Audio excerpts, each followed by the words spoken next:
Hi there, I'm Amy, And I'm Sue. and we're the mother-daughter duo behind Chatter Matters. Each week, we're going to be chatting through everyday challenges and how we navigate them as two women from different generations. So get yourself comfy, grab your cup of tea or coffee, and let us show you why Chatter Matters.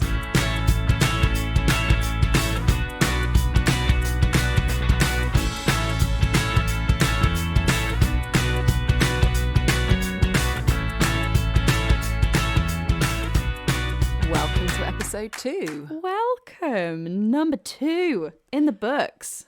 Well, we headlined in the last one that we thought we might talk about how Sex. comfortable are we to talk about sex. Yes. Well, I think we actually just said we were going to talk about sex, which I feel like potentially tees us up for a spicier conversation. We'll keep it clean. Okay. We'll keep it clean. And I think we ought to really talk about why talking about sex Yes. is important. Yes. And it was really stemmed from the fact that you'd gone to the movies. I had. But we can talk about that in a little bit later as to why that initiated a big conversation with Yes. you and I Yes. around sex. I have lots of questions I want to ask you about it.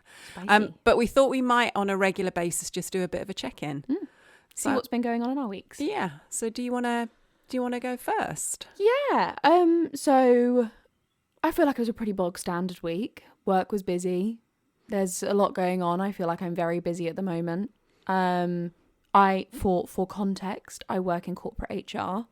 And there's a lot of change going on in the business I'm in at the moment. So it's exciting, but it also means that there's a lot on my plate. Still not completed on my apartment, on my flat, which I'm very sad about, but You must be getting very frustrated about that now.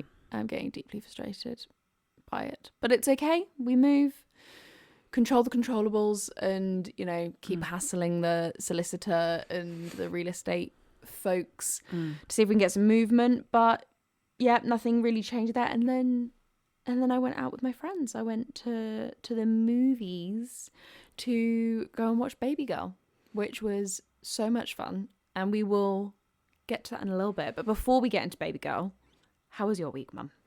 Yeah, it was a good week, actually. I had a really nice blend of meeting with friends. I met up with my book club, which Very I think nice. I mentioned in the last episode. Yes. So we meet once a month and we have a book that we share. And it's a group of women that are all roughly my age and a little older. And it's lovely. They're very... we don't talk about the book very much. I was going to say, it's a very wholesome book club. It is a wholesome It is book very club. wholesome. You always come back very energized when you come back from it. But yes, I can't remember if we said this last time, but yeah, it's like book takes minimal amount of time. It's Gossip and convos take the majority of the others. Convos do. And there was a really interesting one this week because there was a moment where there were a number of the group that were talking about the best way of sharing wealth. And it was the female wealth. It wasn't wealth that had been created from their husbands. And it was a moment when I was walking back thinking, wow, I know in my mum's generation, I'm not sure how many women would be talking about how they can distribute their wealth to their children in the most tax efficient way.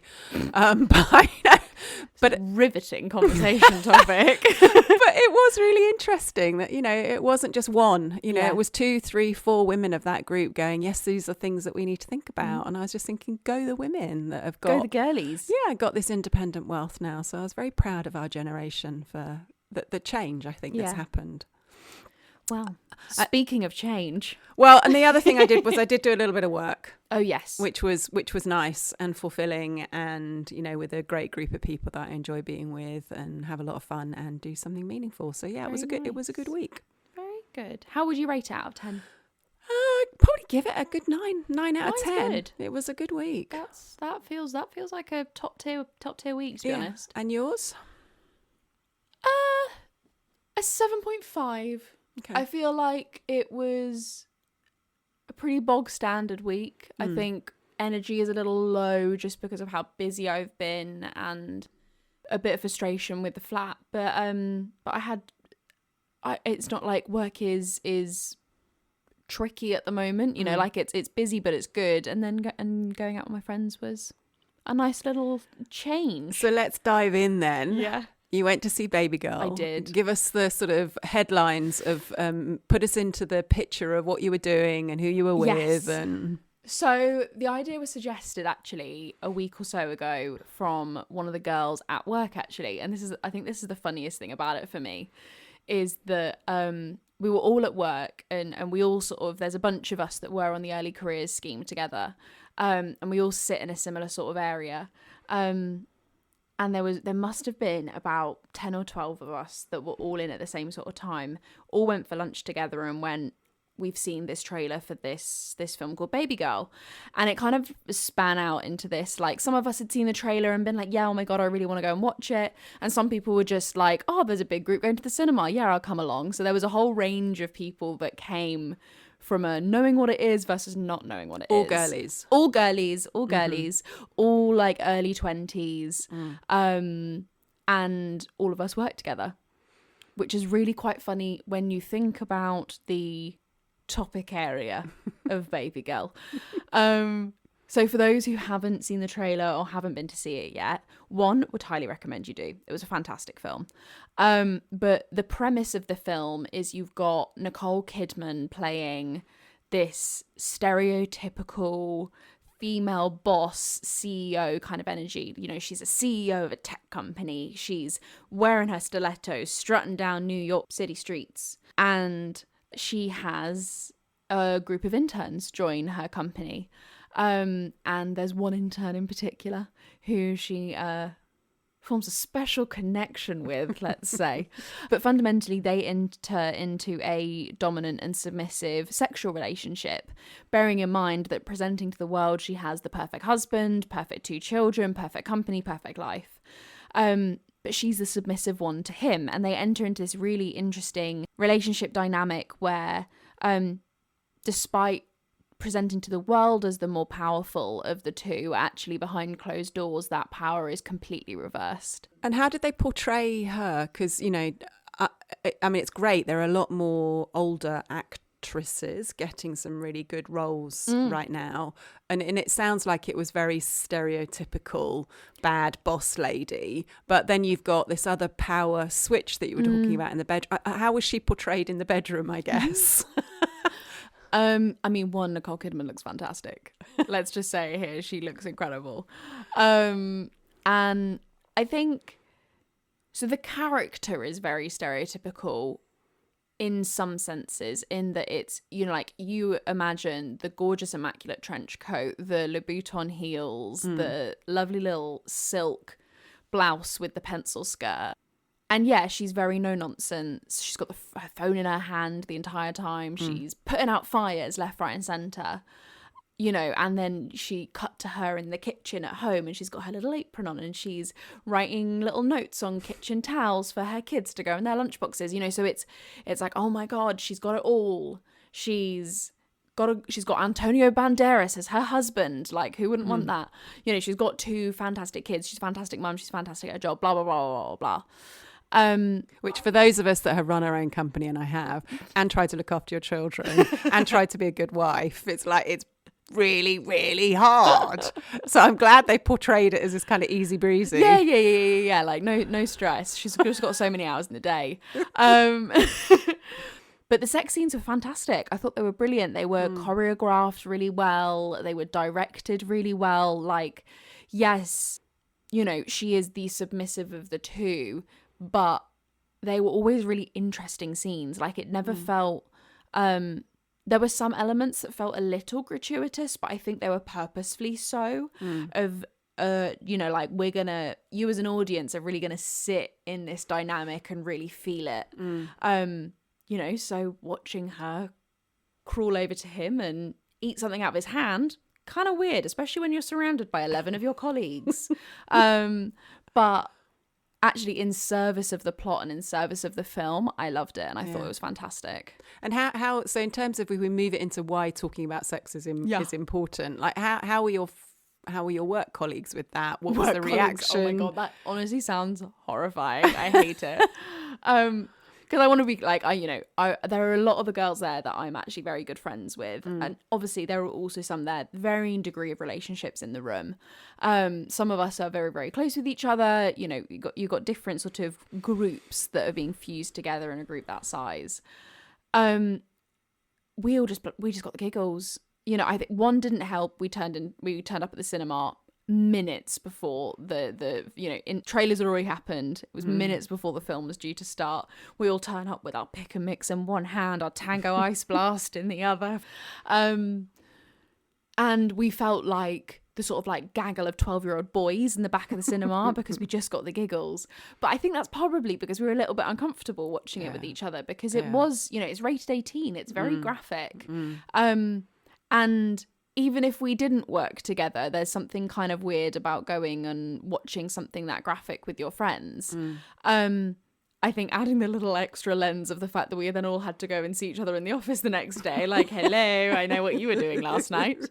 But it was really interesting because there were very different levels of comfort within the group, which was really interesting to watch. Yeah. I mean, I can't imagine me going when I was your age with a group of girls.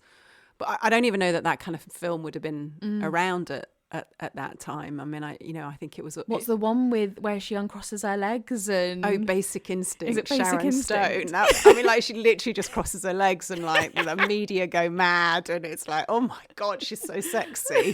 So yeah, I think I'm not...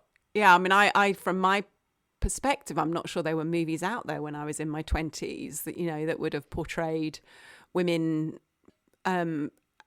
pleasuring, I guess, like I don't know, it felt like you didn't really talk about sex in my 20s, and it was very traditional. And I think for women, it was about having babies and it's very functional, satisfying your husband, I guess, or your partner or your boyfriend or whoever. But yeah, it wasn't. I don't think we openly explore pleasure in the way that I think now sex is kind of portrayed. And I was thinking when I was thinking about us doing this, and I was like, what? How come? And so one, I think, was a functional element, but also when I was going into my 20s, it was also the time when all the AIDS and the those kind of adverts suddenly were arriving on TV. So there was this dark shadow, over, be careful, sex is tricky, like it could kill you. Like sex is dangerous. Yeah, sex is dangerous. It's like kind of, so yeah, I think that we, certainly in my generation, I don't think we talked about it. I think, I certainly wouldn't be having this conversation with my mother. I mean, she barely talked to me about periods, let alone sex. So I love Nanny, but I could not imagine her having that conversation with you. So I do think things have, changed, I think, over our generations. What is it, do you think, that has caused some of that shift in the comfort with talking around sex? I think it's a shift, I guess, in how that more women are able to talk about it. That it isn't just that functional, you have sex in order to have children, to be a mother. I think so. There's definitely a more liberation, I guess, of the feminine movement and all that brings, and therefore there's an equality to the conversation, and it's like almost women can ask for more or even want more than it just being a functional thing, and therefore I think there's just a greater exploration, I guess. I don't know. What do you think? I mean, so if I step into just my age group and also my bubble, and so my bubble, I would say, is young women who are very societally aware, very socially aware of the goings on in the world.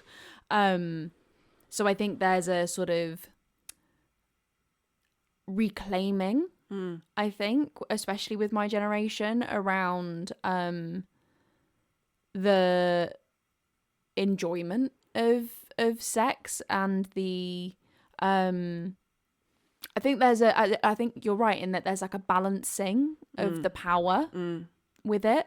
I also think something that I watched with the group that I went to go and watch the film with was that there was a massive difference in the girlies that read romance books, right, and those that don't. You know, like there was this hilarious, because I was sat down towards the end where there are a few of us that read the romance books that have some, you know, fun little spicy scenes in them. And like we were giggling, but it wasn't an uncomfortable giggle. It was like, oh my God, we're watching some of the shit that we read on screen. What is going? I mean, my favorite moment of the whole evening was the first scene. You see Nicole Kidman and the intern, and they're trying to work out what their dynamic is. And he turns to her and goes, "Get on your knees." And the girl I was sat next to me just goes, "Oh, wow." Like voice crack and everything. And I mean, that set the tone, to be honest, for all of us. We just giggled the rest of the way through. And why do you think, you know, I guess particularly from your point of view, because you're very confident. Yes. and teach me, you know, to be more confident in talking about it. How come, do you think? I think, if I'm honest, I think there's a few things at play. I think one, you did a fantastic job as a mother in introducing myself and my brother to our bodies early, and that, like, I remember those little, like the little pink book and the little blue book. Oh, the Usborne, were they the Usborne books or something? Oh God, I can't remember. Yeah, it was like, they were called like What's Happening to Me or something like that. You know, and it talked about puberty and the changes and the things that you might experience, and I just remember that was the kickstart of like learning about myself. You know, there was this great book that you got me when I must have been 16, 17? It's when you got your first boyfriend. Oh my God, it was, wasn't it? Yeah, so yeah, it must have been 15, 16. Well, I think because I had this horrific moment where, you know, I didn't learn anything from my mum, and I do remember those books of What's Happening to Me, and we would sit and read them together and talk about it. And I remember not feeling equipped myself, and I actually got a book that was written by a Dutch author called, I think, was it Sex and Lovers or something? Lovers, yeah. Which was a much more holistic view on relationships, I guess, rather than, you know, just looking at the Kama Sutra or whatever else you might look at. Christ. Imagine cracking that open with a 15-year-old going like, well, here are your options. You can just flip them through and take your pick. Pending flexibility. So instead I was looking and searching for something that was more holistic, that actually would talk about relationships, you know, and the, you know what? Yes. Anyway, so that was a definite search that I went on. Yeah. So I think part of it is that you did a really good job of never making it a shameful conversation, even if it was something maybe that you were a little uncomfortable with. You never made me feel uncomfortable about it, which I think is really powerful. I think if I think about, you know, when I was 17, 18 years old, my friendship group was, you know, a mixture of straight women and gay men, you know, so there's a comfort that comes from being in a mixed sexuality space. And we're a very open friendship group as well, and have a lot of like trust and safety within that. Because fundamentally we were all just learning from each other, because I had no idea what was going on in gay relationships, and the gay guys had no idea what was going on in heterosexual relationships. So that in itself, I think, created a really safe space to just talk about it and be curious and learn how to have conversations with curiosity, rather than it being like shameful or uncomfortable. And I think, and then I've spoken about the books as well, because I think that is another massive piece of that. It gives me so much language to talk about it. And so many of those books have a storyline of the woman having like a liberation, and sex being a part of that, but often it's about her finding her power and being able to stand on her own 2 feet, and sex forms a part of that. So I think I've always, again, that gives you a lot of language in how to talk about it and how you can frame it as well mentally. But I think the other big piece is I had a very progressive teacher at school. You know, she was fantastic, and would do these sex education days at school that I think were probably on the more progressive end of the spectrum. You know, I remember us having this whole sex ed day where we'd go around. Thinking back on it now, it's kind of like a sex ed scavenger hunt kind of thing. I'm just like, I remember going from classroom to classroom going, what am I going to see now? But one of the ones that really sticks out to me was this. She had a vagina and penis library. And you've got these, it was like a 8x8 grid of vaginas and then an 8x8 grid of penises.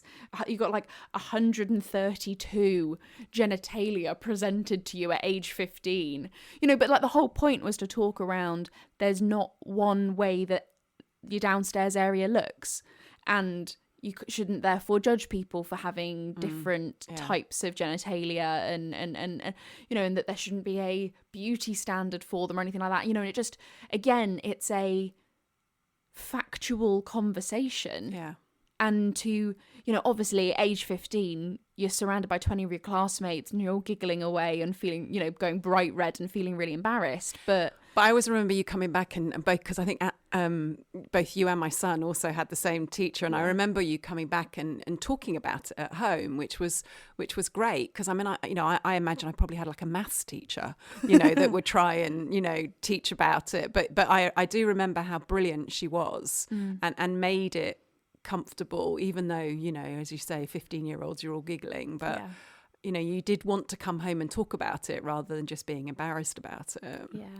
And I think that, there's such a role in educators taking on that space, because I think, we're only talking 10 years or so ago, right? But even then I feel like she was still very progressive for the time. And I just,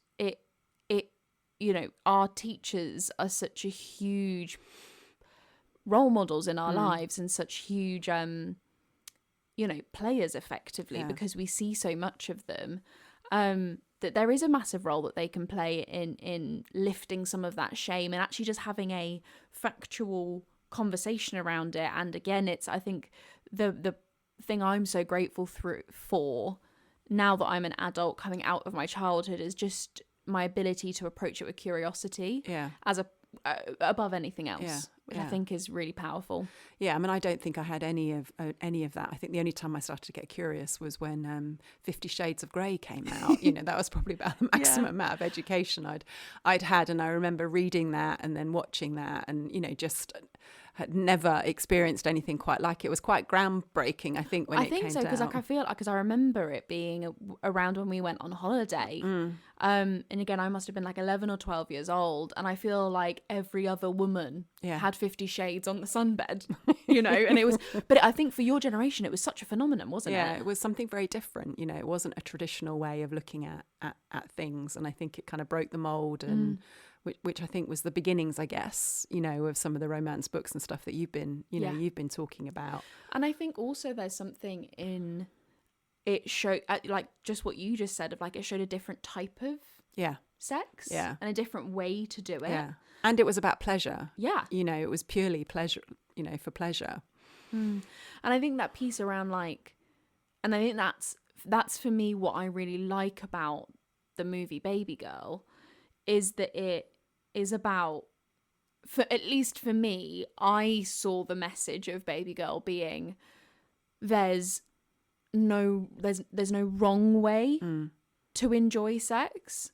Now obviously that doesn't take into account, like safety concerns or, anyone who has a very difficult experience with it, like taking that to the side for a moment. For me, Babygirl, the point, because Nicole Kidman's character spends the whole movie thinking there's something wrong with her, thinking that fundamentally there must be something wrong, that she needs to either go to, she does, oh my God, what's it called? EMDR therapy, the eye movement, the rapid eye movement stuff. She goes through that kind of therapy, and she thinks that this power thing is rooted in her childhood, or there must have been some trauma, or da-da-da-da-da. And that may be true for some people, right? But I think the journey that she goes on is actually, maybe it's just because she likes it.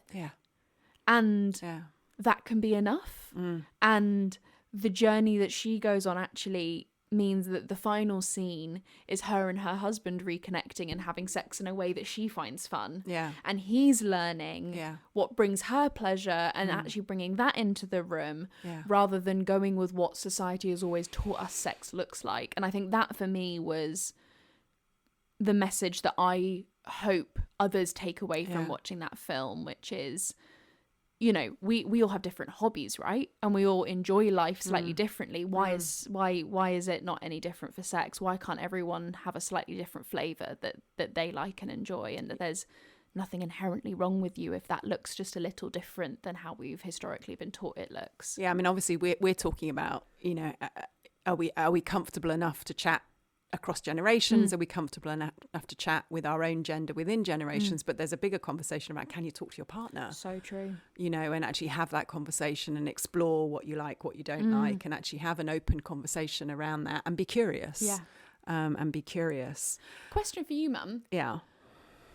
How comfortable would you be talking about Babygirl or something like that sparks a conversation around sex at book club with like the women of your age?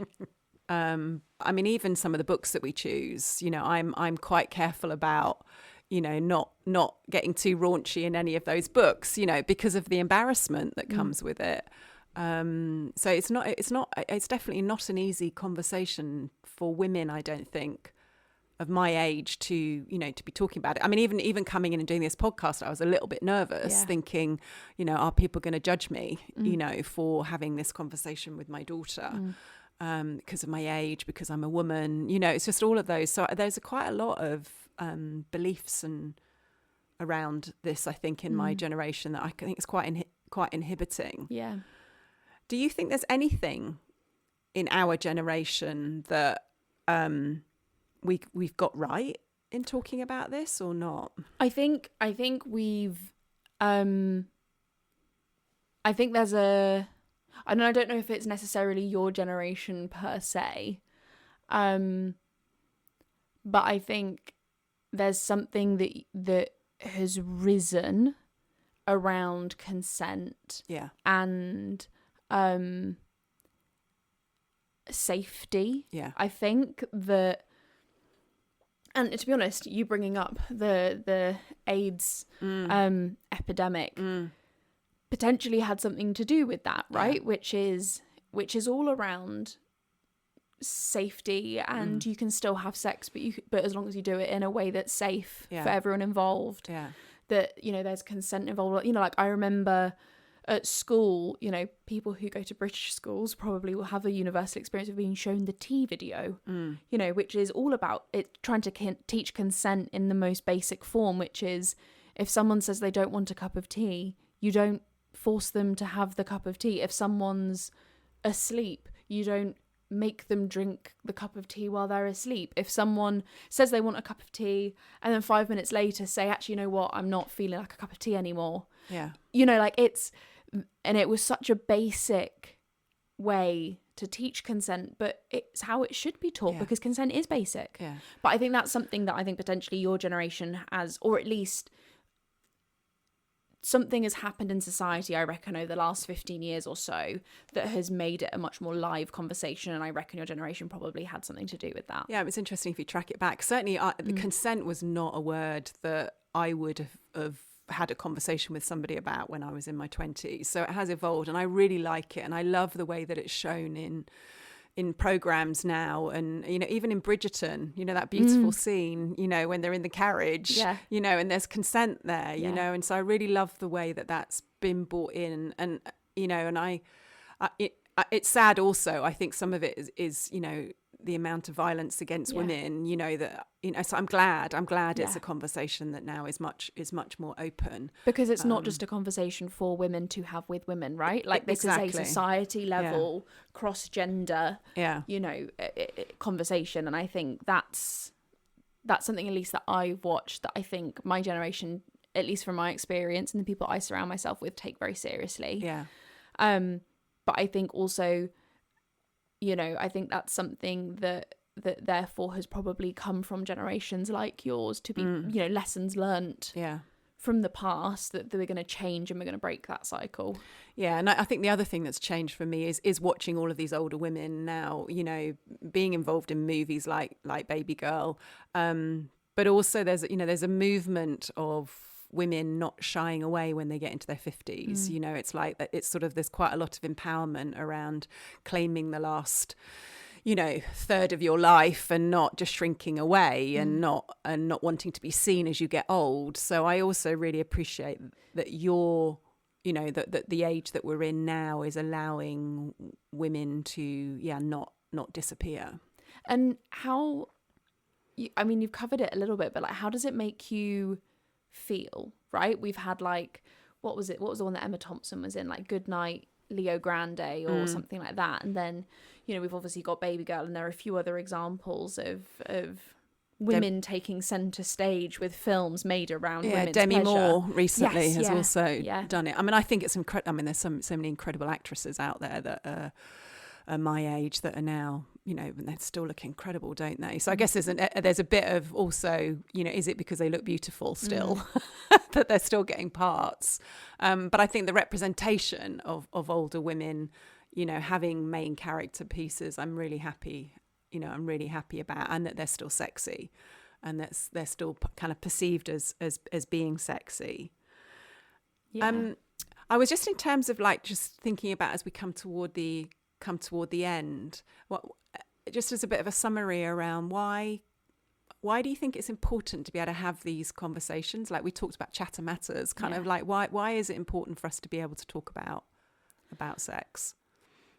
Well, I think if I look at our relationship and the way that you approach talking about sex and puberty and the female and male body as a microcosm of why it matters, is that I think I am very well versed when it comes to like having fun, because I know myself quite well, and I know and I haven't been shamed into like you know, shutting that part of the world out, you know, because it was never out of sight. It was never out of sight, out of mind. It was, no, let's, like, this is a bit awkward for both of us, but like, let's just have a conversation anyway, because this is important.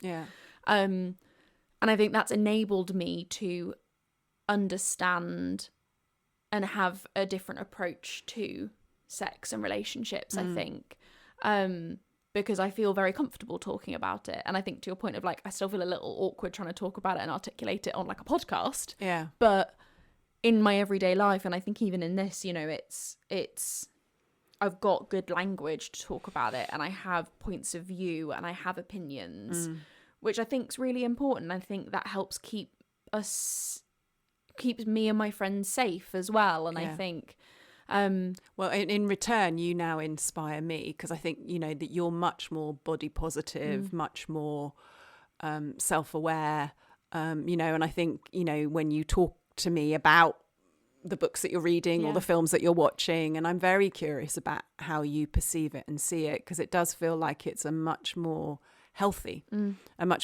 way of looking at female empowerment, body positivity, claiming your space, you know, in the bedroom, you know, it's like all of that stuff I think is a real progression. And I think it's all about the right things. I mean, for me, I think you and I being able to talk about it is, for me, there's a big aspect of safety, you know, in it. We've talked about you moving, you know, to an apartment. And I think probably one of my biggest anxieties is keeping you safe. And I think that will always be, I think as your mother, I'm always going to be, you know, one of my primary concerns is are you safe? And, you know, and I think if we weren't able to have these types of conversations, I'm not sure I would have been able to say to you, look, I'm really worried. I don't want you taking men that you don't know when you're dating back to your apartment. I want that to be a safe sanctuary for you, because you just don't know these people. And you don't know whether they're going to come knocking on your door, even if you don't want to carry on seeing them. So I'm grateful that you and I are able to have these types of conversations, so that I can allay my own fears about you and be able to talk about safety. You know, it's unfortunate that as women we have to do that, but I think it is a big factor. So I'm grateful that we're able to do this. And that's not to say that it's not uncomfortable at times, right? Like, and I don't think I think it's so ingrained in society, and and almost kind of rightly so, right? Because like sex is intimate. Yeah. Sex is not like, I don't know. There's still a part of me that's like, that's not really to be broadcast. No. So that's a part of life that is meant to be very intimate and. Yeah, I don't want to know all the details. Yeah, absolutely not. No, we're not going that far. Jesus Christ. I mean, you're not even allowed to read some of the books that I've read. That feels like a step too far, let alone telling you what's actually going on. That's...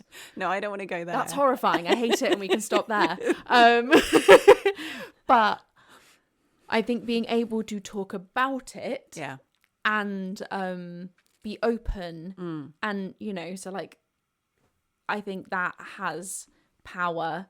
And that has a role to play in both the safety aspect, but just also in the fun aspect. Yeah, and the learning. Because it keeps it light, right? Yeah, exactly. Where it's appropriate to be light. I think that's always a really big caveat to have when we do talk about sex, because of, the potential for it to go wrong, right? And the number of examples, sadly, that are out there where it has gone wrong. Yeah. But I think, therefore, talking about it means that we continue to stay educated and we continue to reduce the shame. So, therefore, it is a more accepted topic of conversation. So, therefore, actually, if things have gone wrong, we can talk about it, support each other, and actually make sure that the right kind of things are happening in the background, either to support the individual or or whatever else that could be. Well said. I think bringing it out of the shadows, and being able to talk about it, I think is a really important thing.